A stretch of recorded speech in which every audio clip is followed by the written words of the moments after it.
आता 56 इंचाची छाती कुठे गेली? पहलगाममधील हल्ला म्हणजे मोदींचं अपयश असं म्हणत माजी मंत्री सुभाष देसाई यांनी टीका केलेली आहे। पहलगाम इथे झालेल्या अतिरेकी हल्ल्यामध्ये अनेक हिंदूंची हत्या करण्यात आली।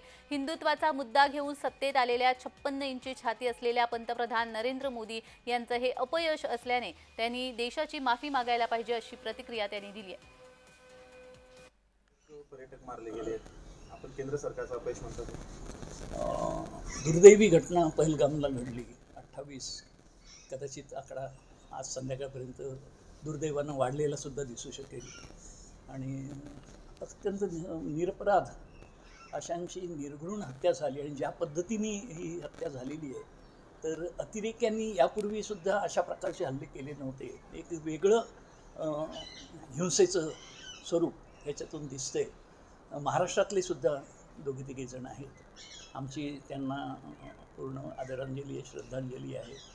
आणि अशा घटना यापूर्वीसुद्धा घडल्या, म्हणजे 2015मध्ये सुद्धा एक मोठा प्रकार घडला होता आणि त्यावेळेला असं घोषणा करण्यात आल्या की हा शेवटचाच हल्ला, हिंदुस्थानाच्या भूमीवर अतिरेक्यांना पाय ठेवू देणार नाही असं केंद्र सरकारतर्फे, पंतप्रधानांतर्फे, मोदीजींतर्फे सांगण्यात आलं होतं, घुस करके मारेंगे। परंतु काही तसं दिसत नाही। अतिरेक्यांच्या ज्या तयाऱ्या असतात त्या चालूच असतात आणि संधी मिळते तेव्हा ते येऊन आपल्या निरपराध नागरिकांना मारतात। तर केंद्र सरकारने मग इतक्या वर्षामध्ये कोणती तयारी केली आहे? अजूनही हे हल्ले होणार नाहीत आणि ते थांबवले जातील किंवा त्याला चोख प्रत्युत्तर दिलं जाईल अशा प्रकारची काहीच माहिती मिळत नाही आहे।